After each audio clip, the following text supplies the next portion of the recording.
다시 한번 우리 뒤에 분과도 인사 나눕시다. 오늘 말씀에 큰 은혜 받읍시다. 우리 김종철 안수 집사님 나오셔야 되는데 얼굴을 환한 미소로 어떻게 해야 되는지 환한 미소로 하면 나의 미소를 통해 상대방이 웃게 되고 나의 미소를 통해 상대방이 복을 받게 되는 거예요. 할렐루야. 이게 복의 통로라고 얘기합니다. 여러분들 2019년도는 그런 복의 통로가 되시기를 주님의 이름으로 축복합니다. 오늘 시편 37편 1절과 6절 말씀 가지고 마음의 소원을 이루는 한 해라는 제목으로 함께 은혜를 나누고자 합니다.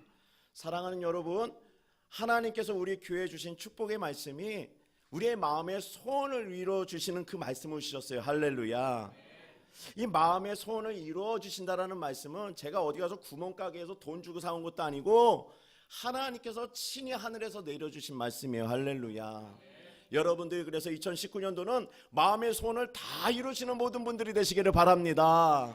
그래서 우리 옆에 분과 한번 다시 한번 인사 나눕시다. 마음의 소원을 이루세요. 아멘. 마음의 소원을 이루실 줄로 믿습니다. 여러분, 하나님은 어떤 분이십니까? 하나님은 우리의 마음의 소원을 이루어 주시는 분입니다. 믿으십니까? 우리의 소원을 이루어 주시는 분이 하나님이라는 사실을 성경의 말씀을 통하여 약속해 주셨어요. 그 말씀이 오늘 본문 말씀 4절 말씀입니다. 우리 4절 말씀 읽어봅시다. 시작.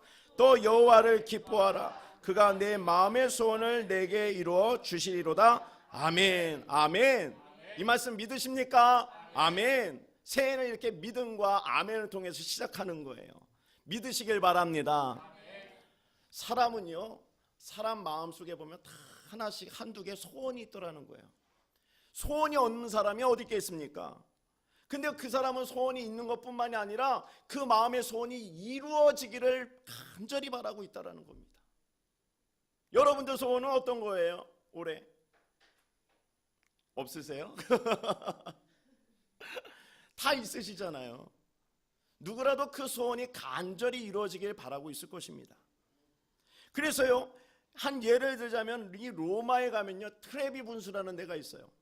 저는 아직 못 가봤어요. 그 근처는 가봤었는데 거기까지는 못 가봤었어요. 근데 그 트레비의 분수를 보면 전 세계 수많은 사람들이 그 분수를 찾아와요. 찾아가는 이유는 무엇일까? 그 분수에 동전을 던지면 소원이 이루어진다라는 이야기를 알고 있기 때문에 그렇습니다. 동전을요, 오른손을 잡고 왼쪽으로 하나를 툭 던지면은요, 내가 다시 로마에 올 수 있는 기회가 생긴다. 그 소원을 이루어준다는 거예요. 한 개를 던지면. 동전을요, 하나 툭, 두 번째 두 개를 툭 던지면은요, 그 다음에는 내가 운명의 상대를 만날 수 있대요. 내가 이상형, 그렇게 바라던 그 이상형. 요즘 청소년 애들은 저기 뭐지? 방탄소년단? 그게 소원이라고 하는데 막 만나고 싶은 사람 두 개 던지는 거예요. 세 개 던지면 뭔지 아세요? 지금 만나는 사람과 헤어진대요. 그리고 또 자기의 소원을 이룰 수 있대요. 수많은 사람들이 지금도 그 트레비의 분수에 동전을 막 던집니다. 그런데요, 얼마나 사람들이 소원을 이루고 싶으냐면 한 해 동안에 던진 그 동전의 수를 모아서 합산해서 계산해 보니까 무려 10억 원이 넘는다고 합니다. 저는 이 이야기를 듣고 나서 마음에 결단이 생겼어요. 이 앞에 분수를 만들리라. 저랑 동업하실 분 오늘 예배 끝나고 신청하세요. 그냥 동전만 거두면 되는 거야. 사람의 심리를 알고 장사를 하니 돈도 생기더라는 거예요. 이처럼 사람들은 자신들이 원하는 그 소원에 대해서 간절히 원하고 있다는 겁니다. 1930년경에 한 소년이 밤에 보름달을 뚜렷하게 쳐다보고 있는 거예요. 뚜렷이. 그러니까 엄마가요, 얘야, 잠잘 시간이 넘었는데 너는 왜 안 자고 뭐하니? 그러니까 이 소년이 그럽니다. 엄마, 보름달이 너무 이뻐요. 저는 저기를 꼭 가고 말 거예요. 라고 얘기했어요. 그러니까 엄마가 이상하다. 이게 이상한 소리를 하잖아요. 야, 이상한 쓸데없는 소리 하지 말고 빨리 잠자리 피고 잠이나 자자. 이렇게 했어요.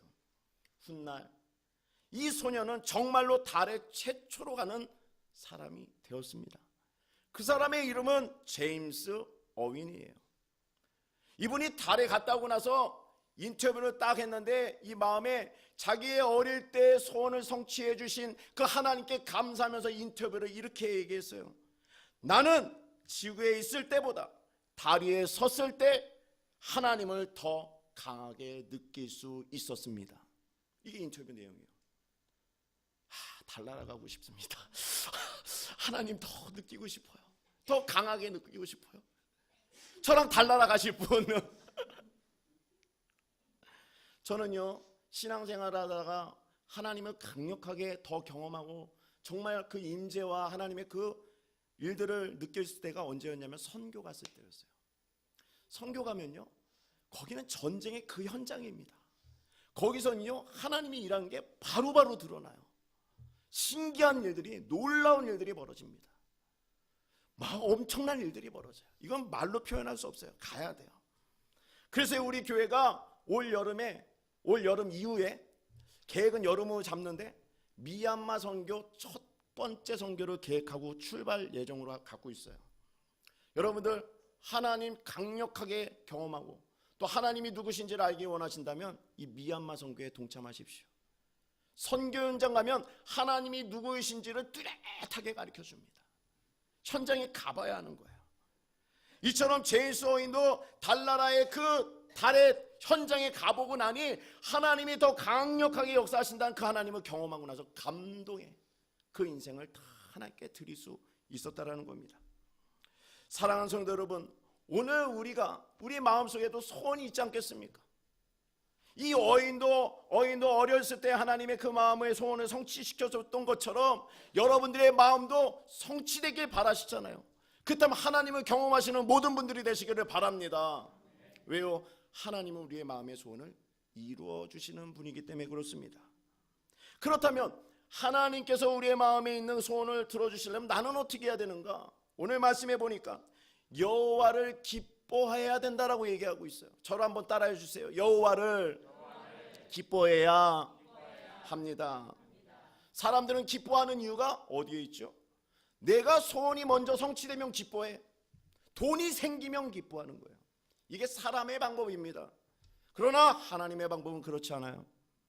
하나님의 방법은 여호와를 먼저 기뻐하면 내가 원하는 것이 주어지게끔 되어 있는 거예요. 내가 먼저 하나님을 기뻐해야지만이 내 마음에 있는 소원을 들어준다라는 얘기를 말씀해주고 있는 것입니다. 그래서 여러분들은 먼저 여호와를 기뻐할 줄 아는 성도가 되어야 돼요. 할렐루야. 올해는 꼭 그런 성도가 되시기를 바랍니다. 그 말씀이 무슨 말씀인가? 하나님을 기쁘게 한다는 것은 내 안에 믿음이 있어야 된다라고 해요. 왜요? 하나님을 기쁘게 하는 방법은 오로지 한 가지, 믿음밖에 없다라고 히브리서 저자는 말해주고 있어요. 그 말씀이 히브리서 11장 6절 말씀인데 우리 같이 읽어볼까요? 시작. 믿음이 없이는 기쁘시게 못하나니 하나님께 나아가는 자는 반드시 그가 계신 것과 또한 그가 자기를 찾는 자들에게 상 주시는 이심을 믿어야 할지니라. 아멘. 할렐루야. 하나님을 기쁘게 하는 일은 내가 헌금을 많이 냈다, 내가 봉사를 많이 했다, 내가 어디 가서 헌신을 했다, 아니요. 오직 믿음밖에 없어요. 할렐루야. 믿음만이 하나님을 기쁘게 할 수 있다는 겁니다. 그렇다면 우리 안에 믿음에 있는 모습을 하나님께서 이 시간 우리에게 요구하고 있다는 거죠. 믿음의 모습. 그래서 오늘 말씀을 통해서 이 세 가지의 믿음의 모습이 어떤 것인가 라는 것으로 함께 은혜를 나누고자 하는데, 첫 번째, 나에게 있는 믿음의 모습이 무엇을, 하나님께서 나에게 있는 믿음의 모습을 어떤 모습을 원하시는가? 첫 번째, 감사하는 모습입니다. 저를 따라해 주세요. 감사하는 모습입니다. 하나님은 자신에게 감사하는 자들의 마음의 소원을 이루어 주신다라고 말씀해 주고 있어요. 그런데 우리는 감사하지 못해요. 사실 솔직하게 우리 오픈합시다. 저도 감사하지 못할 때 얼마나 많은지 몰라요. 목사인데도 똑같습니다. 목사, 권사, 장로, 집사, 성도 그거 없어요. 똑같이 연약한 존재예요. 감사하지 못합니다. 근데요, 이 감사하지 못할 때 나오는 태도가 무엇이냐면 이 불평이라는 거예요. 불평, 불만, 불평. 뭔가 부정적인 마음과 부정적인 생각으로 이걸 표출한다는 거죠. 이게 감사의 반대예요. 근데 오늘 말씀해 보니까요, 이 불평, 불만에 대해서 누구에게 하지 말라고 말씀하시냐면 행악자에게 불만, 불평을 하지 말래요. 행악자에게. 오늘 1절 말씀입니다. 우리 1절 말씀 읽어봅시다. 시작.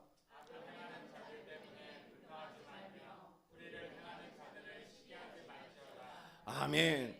사람이 살다 보면 언제 불평이 많이 나오냐면, 그래서 어느 리서치 조사 기관에서 조사를 언제 불평을 많이 하십니까? 그러니까 사람 관계가 제일 많이 있대요. 사람 관계에서 불만 불평이 많이 있대. 직장 가서는 상사에 대한 불만 불평, 가족에게 남편이나 아내나 자식에 대한 불만 불평, 엄마 자녀들은 부모님에 대한 불만 불평, 성도들은 목사에 대한 불만 불평. 목사는요, 목사 모임 가면 누구 불만 불평하는 줄 아세요? 장로들 불만 불평. 막 여러 가지 다 섞여 있어요. 사실은 다 불만 불평한다라는 거예요, 관계에서. 그런데요, 이 성경에 보면 이 한나라는 한 여인이 있는데, 이 여인은 자녀를 출산하지 못하는 여자였습니다. 근데 출산 못하는 것도 참으로 힘든 일이고 어려운 일인데, 옆에 있는 사람들이 자녀 출산 못한다고 되게 핍박했어요. 괄시하고 눈치 주고 막 이랬어요. 그거 얼마나 힘들겠어요, 그 여인의 입장에서는. 그러면 만약에 그런 입장이라면, 내가 그런 입장이면 불만 불평이 절로 나올 겁니다. 근데 한나는 그러지 않았어요. 한나는 어떻게 했는가? 그는 하나님 앞에 기뻐하는 사람이었다라는 겁니다. 그래서 끝내는 어떻게 됐어요? 한나는 하나님 앞에 복을 받은, 하나님의 마음의 소원을 이루어주심으로 말미암아 자기가 원했던 아이에 대해서 응답받는 여인이 됐다라는 거예요. 하나님은 우리에게 말씀하시는 것이 그겁니다. 불만 불평을 하지 말라. 그 말씀이 오늘 본문 말씀 8절에 나와 있는데, 우리 시편 37편 8절 말씀 한번 같이 읽어볼까요? 시작.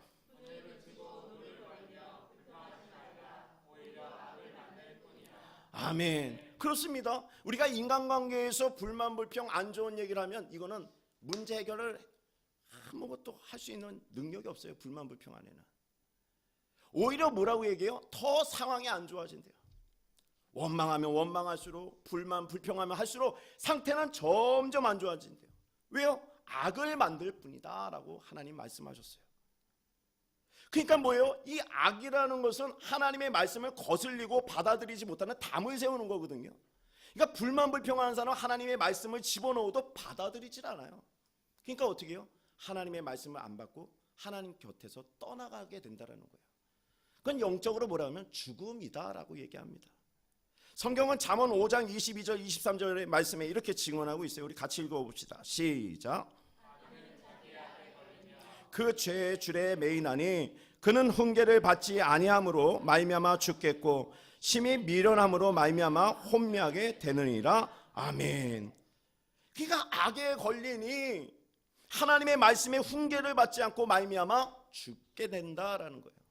인생은 이렇게 망하게 되는 겁니다. 하나님의 말씀을 떠나면 망하게 되는 거예요.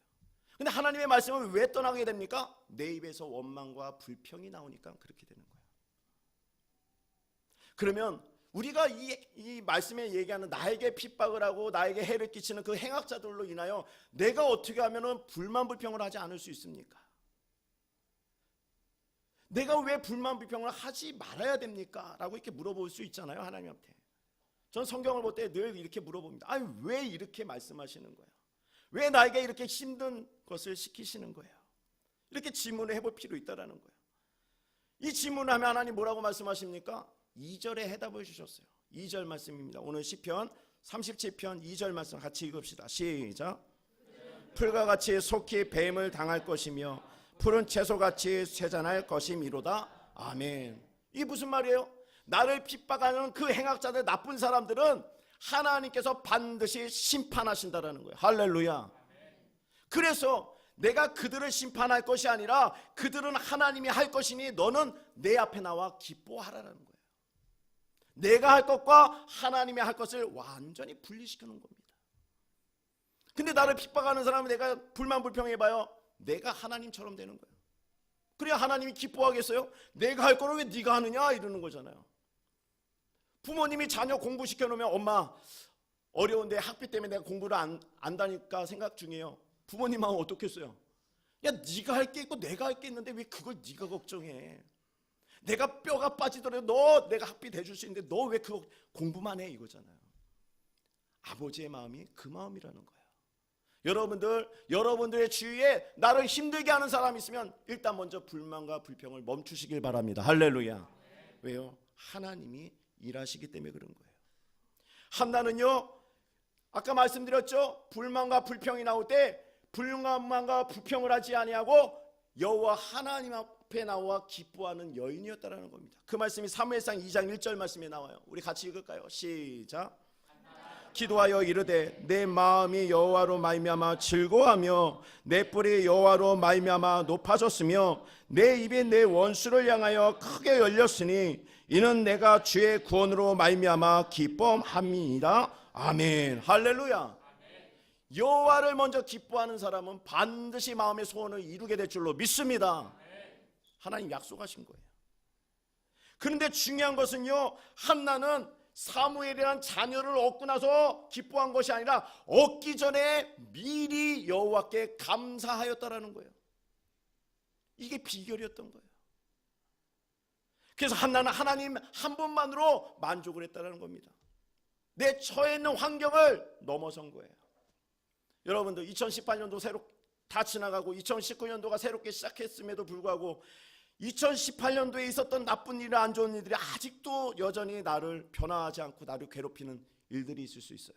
지금도. 그러나 하나님 뭐라고 말씀하십니까? 그거 바라보지 마라.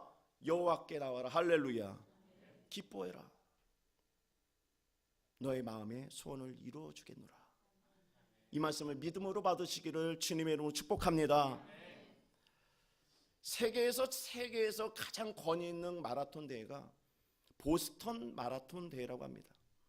근데 이 마라톤 대회는 특이한 것이 결승점에 다다르기 전에 참가자 중에 3분의 2 이상이 다 탈락을 한대요. 왜 그런가? 다 훈련받아서 나온 사람들인데 왜 3분의 2 이상이 이 마라톤 대회에서 탈락하게 되는가? 그 이유를 알아보니 결승점 골인 지점 10km 놔두고 큰 언덕을 하나 만들었다고 합니다. 언덕을. 근데요, 결승점 10km 놔두고 사람이 제일 힘들대요. 근데 언덕이 큰 게 있는 거예요. 그러니까 어떻게 해요? 넘으면서 지금도 힘들어서 왔는데 언덕까지 넘으려니 숨이 턱턱 막히고 숨이 안 쉬어지고 힘든 거예요. 그러니까 뭐예요? 언덕을 원망하는 거야. 왜 언덕을 만들어가지고 그냥 달리게 하지. 사람들이 그 언덕에서 원망과 불평을 하다가 자신이 힘이 다 떨어져서 탈락하고 포기하고 그렇게 됐다는 거예요. 사랑하는 성도 여러분, 우리도 인생을 살다 보면 이 언덕을 만날 때가 있어요. 이 보스턴 마라톤 대회에 이 언덕의 이름을 지어줬는데 무슨 이름이냐면 동탄의 언덕이라는 이름을 지어줬다는 거예요. 수많은 사람들이 거기서 떨어지니까. 우리도 마찬가지 아니겠습니까? 인생을 살다 보면 우리도 이 동탄의 언덕 같은 이 큰 언덕을 만날 때 있어요. 이때 여러분들이 조심할 것은 불평불만하면 안 된다는 거예요. 이 고비를 넘겨야 될 줄 알고 우리가 믿고 나가야 된다는 거죠. 이 언덕을 넘는 비결이 뭡니까? 말씀해 보면 감사라고 얘기 나옵니다. 감사하게 될 때 고통을 넘어갈 수 있다라는 겁니다. 누군가 나를 힘들게 하면 야, 저 사람 때문에 내가 이 사람을 용서하면 내가 용서를 통해서 하나님께 큰 복을 받겠구나. 할렐루야. 환경이 닫혀있고 어려워지면 어려워질수록 하나님이 이 순간에 기도해서 이 모든 것을 뛰어넘고 돌파라는 기도의 능력을 주려고 하는구나. 할렐루야. 이래도 감사 저래도 감사하다 보면 내 마음은 즐거워지는 것이고 하나님이 내 마음의 소원까지 이루어 주신다는 거예요. 할렐루야. 이 말씀을 반드시 믿으시길 바랍니다. 여러분들은요, 올 한 해 감사를 통하여 그 동탄의 언덕을 넘으시는 승리하는 백성들이 되시기를 주님의 이름으로 축복합니다. 여러분들 송구영신 예배 때 제가 다시 한번 강조합니다. 매일 감사 기도 노트 드렸죠. 올 한 해 하나님이 주신 시편 30편 4절의 말씀, 마음의 소원을 이루어 주신다는 말씀은 내가 그냥 있어서 이루어 주는 게 절대 아니에요. 방법을 가르쳐 준 게 그겁니다. 빠짐없이 감사를 하시고 감사를 찾으시고 그 다음에 마음의 소원을 기도를 쭉쭉 적어가 보세요. 어느 순간에 시간이 지나면 내가 기도했던 것들이 놀랍게 응답된 그 기적들을 경험하게 되실 줄 믿습니다. 그래서 승리하시는 모든 분들이 되시기를 바랍니다. 두 번째, 하나님이 기뻐하는 믿음의 모습은 어떤 모습인가? 여호와를 신뢰하는 모습입니다. 저를 다시 한번 따라해 주세요. 여호와를 신뢰하는 모습입니다. 톨스토이가 쓴 나무의 고백이라는 책을 보면은요, 사람의 네 가지의 유형을 말해주고 있어요. 사람이 어려운 환경을 만나면 네 가지의 유형으로 딱 나뉘어진다라고 얘기합니다.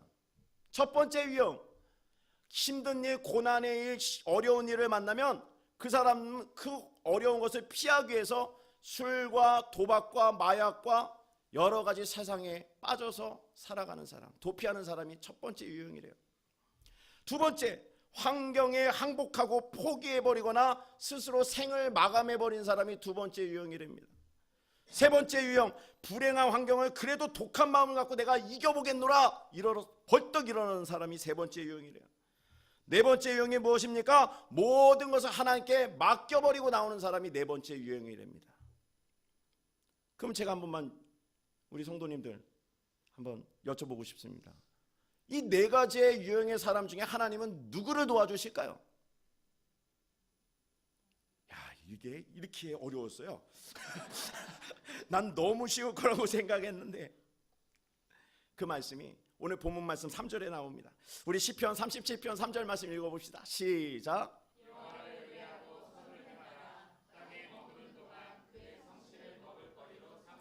우리 다시 한번 읽읍시다. 시작. 여호와를 의뢰하고 선을 행하라. 땅에 머무는 동안 그의 성실을 먹을거리로 삼을지어다. 아멘. 하나님이 도와주시는 분은 하나님 앞에 맡기고 의뢰하는 사람이라고 얘기해주고 있는 거예요. 여기서 의뢰하다라는 그 원어적인 의미의 해석을 해보면 이런 뜻을 갖고 있습니다. 신뢰하다, 걸다라는 거예요. 신뢰하다라는 뜻이 있고 걸다라는 뜻이 있어요. 이 말을 직역한 것을 풀어보면 바로 이런 말씀입니다. 나는 하나님께 모든 것을 신뢰합니다.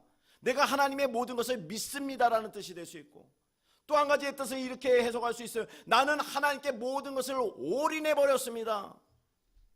하나님이 나의 전부입니다 라는 뜻이 바로 의뢰하고 라는 뜻이라는 거예요. 그러니까 내가 하나님 앞에 올인할 때 하나님이 나를 도와주신다라는 말이 될 수 있다는 것이죠. 그것이 하나님 보시기에 선이라고 얘기하는 거예요. 그것이 선이다. 우리가 착한 일하는 게 선이라고 하잖아요. 이건 그 선이 아닙니다. 하나님을 믿고 맡기는 것이 하나님 보기에 선이라고 하는 거예요.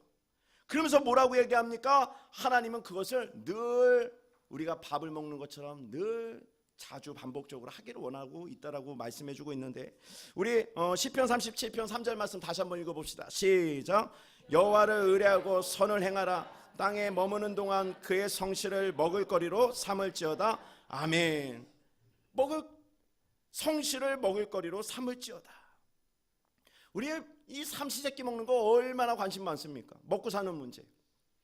이처럼 하나님은 그렇게 마음을 두고 신경을 쓰는 것처럼 나 여호와께 나와서 너의 모든 것을 맡겨보는 것을 밥 먹듯이 해봐라 라고 얘기해 주는 거예요. 내가 너를 왜 안 도와주겠냐라는 말씀을 해주고 있는 것입니다. 그래서 우리는 사소한 데 목숨 걸면 안 되는 거예요. 하나님 앞에 목숨 걸어야 돼요. 할렐루야. 제가 어제 우리 성도님들 예배 끝나고 맛있게 드시라고 저기 마트 가가지고 소고기에다가 떡국에다가 이렇게 해서 오늘 떡국 진짜 맛있게 이제 끓였어요. 한 살 더 드시라고. 근데 아주 엄청난 일을 경험했어요.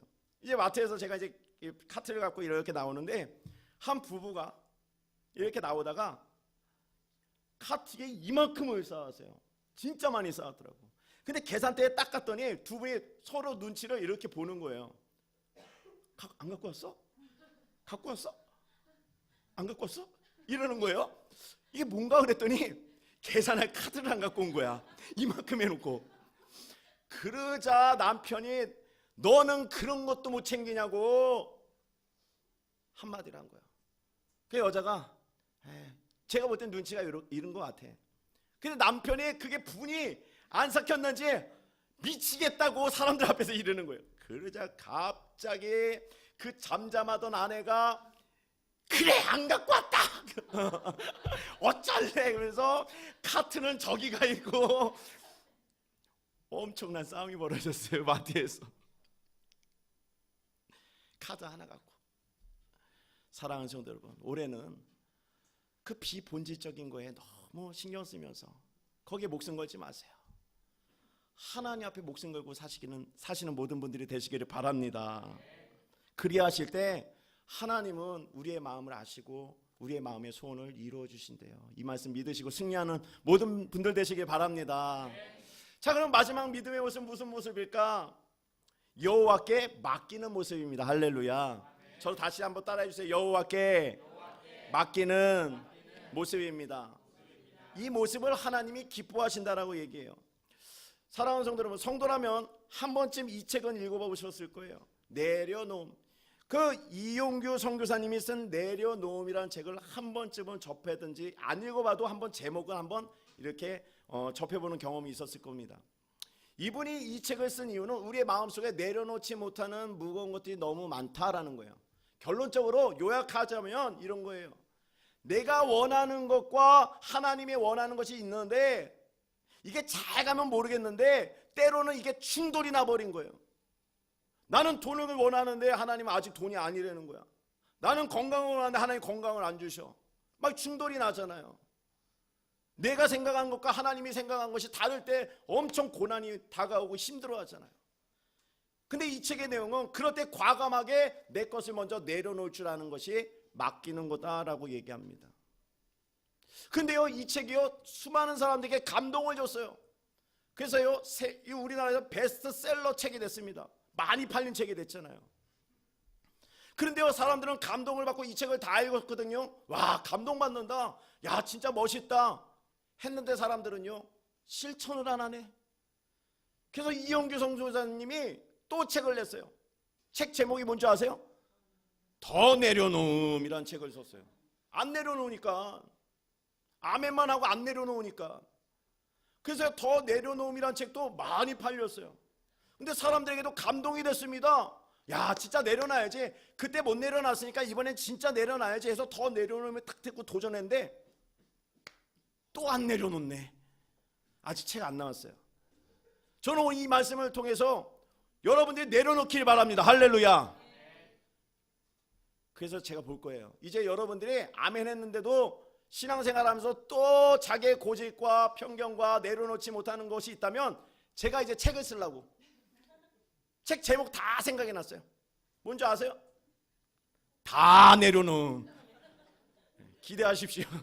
근데 저 이거 안 쓰고 싶습니다. 여러분들 다 내려놓으셔서 복 받는 분들 되시길 바랍니다. 내려놓을 줄 알아야 되는 거예요. 내려놓을 줄 알아야 된다. 그래서 내가 내려놓게 될 때 하나님의 도우심을 받을 수 있다라고 얘기합니다. 그 말씀이 오늘 시편 37편 5절과 6절 말씀이에요. 우리 같이 읽어봅시다. 시작. 내 길을 여호와께 맡기라. 그를 의지하면 그가 이루시고 내 의의 빛같이 나타내시며 내 공의를 정오의 빛같이 하시리로다. 아멘. 할렐루야. 맡기는 사람에게 하나님은 빛과 같이 만들어준다라고 얘기했어요. 너의 길을 여호와께 맡기라 라고 할 때 이 맡긴다라는 뜻은 원어적으로 무슨 뜻을 갖고 있냐면 굴린다라는 뜻을 갖고 있어요. 굴린다. 근데 굴리는 것을 그냥 이 땅바닥에서 굴리느냐, 이 굴림이 땅바닥에서 굴림이 아니라 산 비탈길에서 내려올 때 돌을 굴리는 것처럼 굴린다라는 뜻을 갖고 있습니다. 그러니까요, 여호와께 맡기는 사람은 나의 인생의 문제를, 큰 문제들을 비탈길에서 툭 쳐가지고 가볍게 내려오는 사람을 얘기하는 거예요. 근데 여호와께 맡기지 못하는 사람은 어떤 사람입니까? 큰 돌덩이를 짊어지고 비탈길에서 내려오는 사람이래요.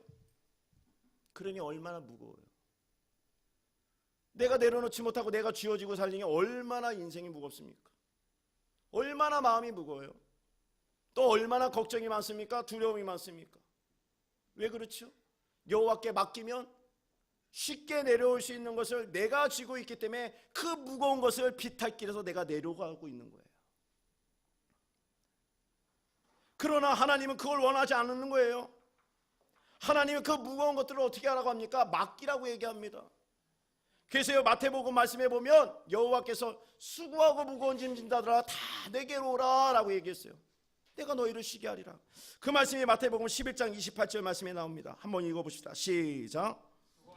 무거운 짐진 자들아 다 내게로 오라. 내가 너희를 쉬게 하리라. 아멘. 여호와께 맡기게 될 때 내 마음의 모든 무거운 짐도 내려놓게 될 줄로 믿습니다.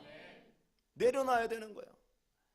어느 시골길을 가는데 어떤 할머니가 이만한 짐을 지고 짊어지고 있는 거예요. 버스를 기다리고 있는데 버스가 안 오네. 비까지 막 오는 거예요. 얼마나 어렵습니까? 비까지 맞으면서 할머니가 외롭게 버스를 기다리고 있는데 버스가 안 와. 근데 지나가는 자동차 운전하시는 분이 그 모습을 보고 멈춰서 할머니를 여기 타세요 라고 이렇게 모셨어요. 그래서 할머니가 아유 감사합니다 그러면서 탔어요. 근데 가다 보니까 아주 이상한 황당한 일이 벌어진 거예요. 할머니가 차에 타고 나서도 그 짐을 내려놓지 않고 이러고 타고 가는 거예요. 그래서 운전하신 분이 할머니 이제 타셨으니까 옆에 짐을 내려놓으셔도 돼요 라고 이렇게 얘기했죠. 그래서 할머니가 뭐라고 얘기합니까? 아이고 이렇게 태워준 것도 감사한데 짐까지 짊어질 수는 없죠. 제가 짊어지고 가야죠 이러는 거예요. 사랑하는 성도 여러분, 교회에 나왔다고 해서 내 무거운 짐이 다 내려놓는 거 아닙니다. 교회에 나오신 거 잘하셨어요. 그럼 나오셨으면 뭘 해야 되냐? 이제 하나님을 믿고 맡길 줄 알아야 된다는 거예요. 할렐루야. 여기에 하나님의 응답의 비결이 있는 것입니다. 그냥 교회만 출석한다고 되는 거 아니에요. 오셨으면 맡길 줄 아셔야 되는 거예요. 그렇게 하실 때 하나님께서는 내 마음의 소원을 반드시 이루어준다라고 얘기했어요. 그 말씀을 베드로전서 5장 7절 말씀에 약속하셨는데 우리 같이 읽어볼까요? 시작. 너희 염려를 다 주께 맡겨버려라. 이는 저가 너희를 권고하심이니라. 아멘. 우리 다시 한번 읽읍시다. 시작. 너희 염려를 다 주께 맡겨버리라. 이는 저가 너희를 권고하심이니라. 아멘. 맡길 때 하나님께서 우리를 권고해 주신대요. 이 권고라는 뜻은 나를 보호해 주신다, 나를 지켜주신다, 나를 위로한다라는 뜻을 갖고 있어요. 그럼 하나님의 위로와 지키심과 보호하심을 받는 사람은 여호와께 맡길 줄 아는 사람들이 받는다라는 겁니다. 사랑하는 성도 여러분, 여러분들 마음은 지금 하나님의 위로를 받고 계십니까? 아멘. 또 혹시 어쩌면 이제 받아야 되는 그러한 성도님은 계시질 않습니까? 그렇다면 여호와께 나와 우리는 하나님께 모든 것을 맡길 줄 알아야 된다는 거예요. 자, 이제 말씀을 마무리하도록 하겠습니다. 그럼 여호와께 나왔어요. 맡겼어요. 그럼 어떻게 맡겨야 되는가? 방법이 있어야 될 거 아니에요. 방법. 여호와를 맡기는 방법이 뭡니까? 저를 다시 한번 따라해 주세요. 기도입니다. 기도만이 여호와를 맡길 수 있는 거예요. 한 청년이 교회 나온 지 얼마 안 돼서 목사님을 찾아가서 목사님, 기도는 어떻게 하는 거예요? 라고 이렇게 물어봤어요. 우리 성도님 중에서도 이 기도에 대해서 얼마나 사모하시는 분이 있는가 하면 늘 찾아와서 저한테 기도는 어떻게 하는 거예요? 기도 잘하고 싶어요. 이렇게 하시는 소녀 같은 분이 계세요. 근데 그분은요, 오실 때는 기도에 대한 것을 잘 몰랐는데 그냥 순수하게 순종하고 따라하다 보니 그분이 기도하는 대로 요즘 아주 놀랍게 응답되더라고요. 깜짝깜짝 놀라요. 한 청년도 마찬가지입니다. 목사님을 찾아서 기도는 어떻게 하는 겁니까? 라고 물어봤어요. 잘 들으세요. 제일 좋은 방법 가르쳐드릴게요. 그자 목사님이 그 청년을 데리고 배를 준비한 다음에 배에 태워서 한 강 가운데로 데리고 가는 거예요. 목사님이 갑자기 그 청년을 팍 밀어버렸어요. 강이 풍덩 빠졌잖아요. 근데 그 청년은 수영을 못해요. 어떻게 하겠어요? 살려주세요, 살려주세요. 막 호적대면서 살려주세요. 그자 목사님이 뭐 그 청년 죽이려고 밀었겠습니까? 바로 건져줬죠. 그러니까 청년이 눈을 부릅뜨고 목사님은 대체 기도를 가르쳐 달랬더니 왜 사람을 죽이려고 그러냐고. 기도를 가르쳐 달랬더니 이 목사가 사람 잡는다고 막 이러는 거야. 그자 그 목사님이 이렇게 청년에게 얘기했어요. 기도는 바로 그렇게 하는 겁니다. 간절하게 하는 겁니다. 간절하게. 기도의 방법은요, 유창하게 할 필요도 없어요. 그냥 내 마음이 진실되게 간절하게 하나님, 내 기도를 들어주세요. 내 마음의 심령이 울릴 정도로 큰 소리를 낼 수도 있고 안 낼 수도 있지만 내 마음이 정말 간절한 마음으로 나를 도와주세요. 우리 가정 도와주세요. 우리 자녀 도와주세요. 믿음으로 성장할 수 있도록 도와주세요. 살려주세요. 이 기도를 하나님께서 응답해 주신다는 거. 할렐루야. 이것이 바로 여호와께 모든 것을 맡기는 사람이라는 겁니다. 사랑하는 성도 여러분, 2019년도가 이제 시작됐습니다. 이제 무너지면 안 되는 거예요. 2018년도처럼 그 나쁜 것들을 답습하면 또 2019년도를 시작하면 안 되는 거죠. 이제 마음을 먹고 결단하셨으면 여호와께 나와 나의 모든 것을 한번 행사를 다 맡겨볼 수 있는 그런 거룩한 성도가 되실 때 하나님께서 우리의 마음의 소원을 이루게 해주실 줄로 믿습니다. 아멘. 기도하겠습니다. 우리 들은 말씀 가지고 함께 기도할까요? 혹시 여러분 마음 안에는 오늘도 사실 무거운 짐을 갖고 나오신 분은 있지는 않습니까? 내 마음에 슬프고 어려움이 있어서 위로받아야 되는 상황 가운데 나오신 분은 혹시 없습니까? 오늘 주님 말씀하셨어요. 여호와께 맡기라. 그럼 내가 그 짐을 다 들어주고 쉬게 하리라. 이 시간 우리가 결단을 기도할 때 내 주님 2019년도는 여호와께 믿음의 모습, 하나님이 기뻐하는 모습으로 살아가기 원합니다. 나를 도와주시옵소서. 우리 주님의 이름 한번 부르고 기도합시다. 주여, 아버지 하나님이여, 2019년도 여호와를 기뻐하는 모습으로 살아가기 원합니다. 귀한 성도님 말씀을 듣고 결단합니다. 감사하는 모습으로 살아가기 원한다고 결단합니다. 여호와를 신뢰하는 모습을 가지고 살아가기 결단합니다. 여호와께 맡기는 모습으로 살아가고자 결단합니다. 주여 아버지, 결단하며 기도하는 모든 백성들의 마음을 또 기도를 들어주시고 마음의 소원이 이루어지는 놀라운 역사가 나타날 수 있도록 인도하여 주시옵소서. 2018년도까지 무거운 짐을 내가 짊어지고 갔다면 하나님 이제 내가 짊어지고 가지 않겠습니다. 여호와께 맡기는 그러한 믿음으로 하나님 앞에 맡기며 살아가는 믿음의 백성 되어지기 원합니다. 주여 도와주시옵소서. 역사하여 주시옵소서. 2019년도가 하나님의 그 아버지 은혜를 통하여 내 마음의 소원이 이루어질 수 있도록 역사하여 주시고 도와주시고 베풀어 주시옵소서. 하나님 아버지 감사합니다. 새해를 허락하시고 또 신년 감사 예배로 하나님 영광 받으시니 감사를 드립니다. 우리 귀한 백성들이 여호와께 기뻐하며 마음의 소원을 이루고자 결단하였사오니 주여 날마다 우리 귀한 성도님들의 그 모습 속에 여호와를 기뻐하는 모습이 나타날 수 있도록 도와주시옵소서. 감사하는 모습이 있게 하여 주시옵소서. 여호와를 신뢰하는 모습이 있게 하여 주시옵소서. 여호와를 맡기는 모습이 있게 하여 주시옵소서. 그리하여서 마음의 소원까지 이루어지는 놀라운 기적을 경험하는 귀한 백성들이 될 수 있도록 역사하여 주시옵소서. 감사드리며 예수님의 이름으로 기도드립니다. 아멘.